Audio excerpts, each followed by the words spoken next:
بسم اللہ الرحمن الرحیم۔ السلام علیکم ورحمۃ اللہ۔ آج ہم بات کر رہے ہیں علم کی دولت۔ رسول پاک صلی اللہ علیہ وسلم نے فرمایا، ربی زدنی علما، اے اللہ میرے علم میں اضافہ فرما۔ علم کے حصول کی دعائیں پیغمبروں نے مانگی۔ علم وہ دولت ہے جو حاصل اور خرچ کرنے سے اور بڑھتا ہے۔ علم کی ہر جگہ عزت و قدر ہوتی ہے۔ علم کے حصول کے لیے چین تک جانے کی تلقین کی گئی ہے۔ علم کی دولت جہاں سے بھی ملے حاصل کرو۔ علم کی دولت کے فائدے ملاحظہ فرمائیں۔ وہ روزانہ اس نوجوان کو چند کتابیں اٹھائے جاتے اور پھر شام گئے واپس آتے دیکھتا۔ بعض اوقات نوجوان کے پھٹے پرانے کپڑے اور اس کی غربت دیکھ کر اس کا دل گڑتا، لیکن وہ کر بھی کیا سکتا تھا؟ البتہ دن میں ایک آدھا مرتبہ جب نوجوان اس کے دکان سے کھانے کی چیزیں لینے آتا یا مدرسے جانے کے لیے اس کی دکان کے سامنے سے گزرتا، وہ اسے سمجھاتا، او میاں، پڑھائی لکھائی میں کیا رکھا ہے؟ یہ چونچلے امیر اور وزیریا ان کے بچوں کے ہیں جنہیں لکھائی پڑھائی کے سوا اور کوئی کام نہیں ہوتا۔ تمہارے جیسے لوگوں کو پڑھائی لکھائی کے بجائے کسی دکان پر نوکری کر لینی چاہیے یا پھر کوئی ہنر سیکھ لینا چاہیے تاکہ روٹی کمانے کے قابل ہو جاؤ۔ نوجوان طالب علم جو روزانہ دکاندار کی باتیں سنتا، کچھ کہے بغیر آگے نکل جاتا، مگر وہ اپنے دہن کا پکا تھا۔ اسے علم حاصل کرنے کا جنون کی حد تک شوق تھا۔ وہ زیادہ وقت پڑھائی لکھائی کے کاموں میں صرف کرتا تھا۔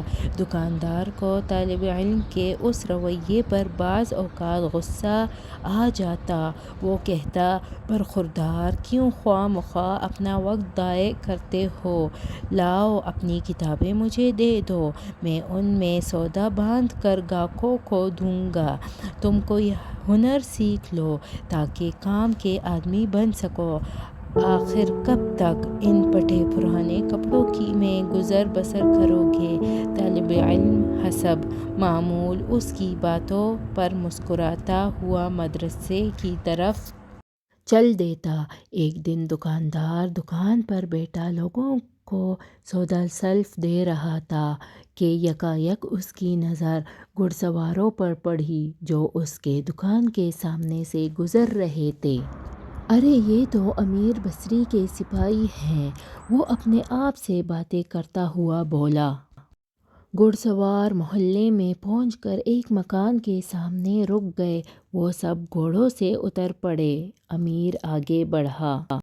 اس نے دروازے پر دستک دی اور دروازے سے ہٹ کر اندر سے جواب کا انتظار کرنے لگا۔ انہیں زیادہ دیر انتظار نہیں کرنا پڑا۔ پھٹے پرانے کپڑوں میں ملبوس ایک نوجوان دروازہ کھول کر باہر نکلا۔ غربت اس کے چہرے سے عیاں تھی۔ گھڑ سواروں کو دیکھتے ہوئے بولا، جی فرمائیں، میں آپ کی کیا خدمت کر سکتا ہوں؟ اگر آپ مناسب سمجھیں تو اندر تشریف لے آئیں۔ گھڑ سواروں کا سردار نوجوان کی گفتگو سے متاثر ہوئے بغیر نہ رہ سکا۔ اس نے نوجوان کی طرف دیکھتے ہوئے دریافت کیا، آپ کا نام اسمی ہے؟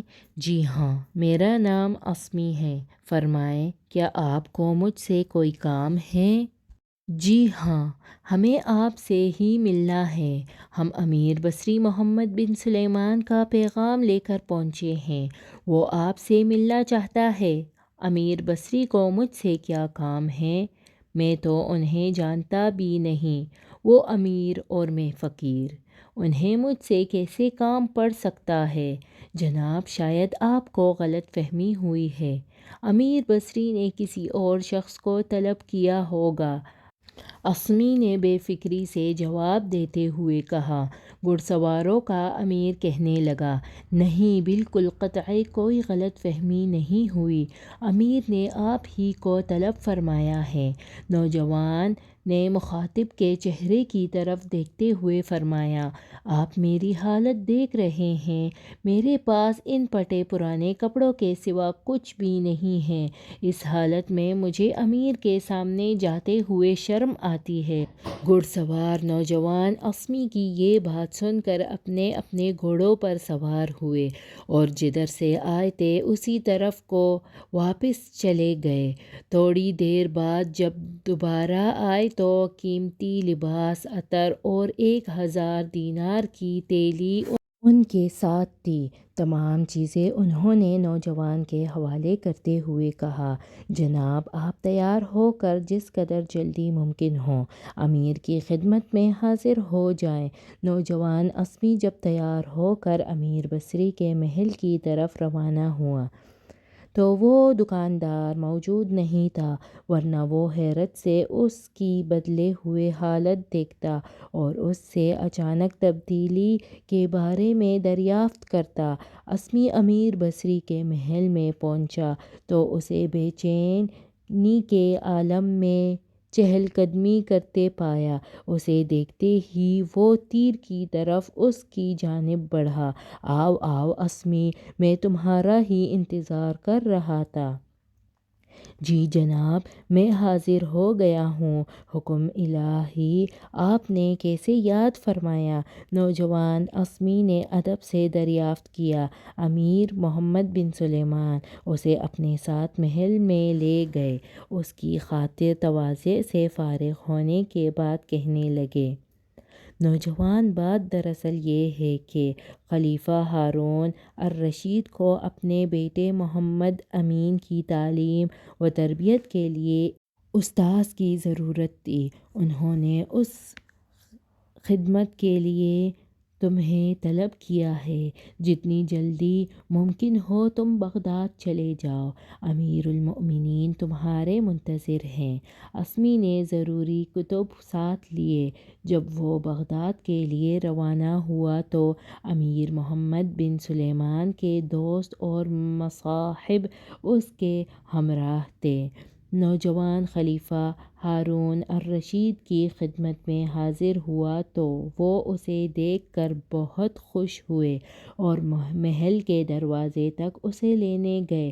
پھر وہ اسمی سے مخاطب ہو کر بولے، ہم نے امین کو آج سے آپ کی شاگردی میں دیا، یہ انتخاب ہم نے بہت سوچ سمجھ کر کیا ہے۔ ہم چاہتے ہیں کہ تم امین کی تربیت اور تعلیم پر خصوصی توجہ دو، اسے دین کی تعلیم سے آراستہ کرو، لیکن ایسے کوئی بات نہ سکھانا جس سے اس کی خیالات میں خرابی پیدا ہو۔ یہ اس لیے بھی ضروری ہے کہ شاید آنے والے دنوں میں مسلمانوں کا امام بن جائے۔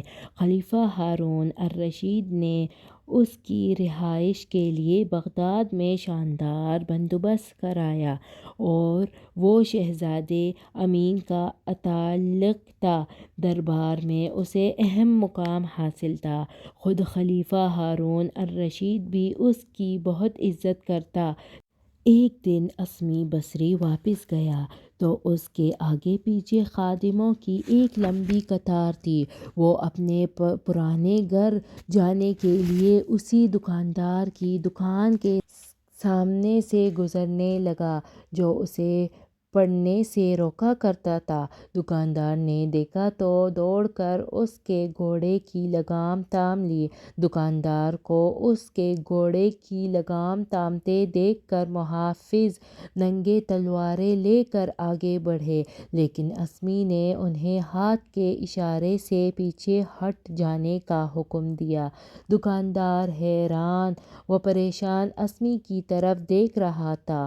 وہ گھوڑے سے نیچے اترا، دکاندار کو گلے سے لگاتے ہوئے کہنے لگا، محترم بزرگ، اللہ تعالیٰ کے فضل سے میرے دن بدل چکے ہیں، علم کی دولت میرے کام آئی ہے، خلیفہ ہارون الرشید نے مجھے آپ کی دعاؤں کے طفیل اپنے بیٹے امین کا استاذ مقرر کیا ہے۔ دکاندار نے یہ بات سن کر اس کا منہ چوم لیا اور دعائیں دیتے ہوئے کہنے لگا، بے شک اللہ تعالیٰ ہر ایک کو اس کی محنت کا پھل ضرور دیتا ہے، اور علم کی دولت دنیا کی تمام نعمتوں سے بڑی نعمت ہے۔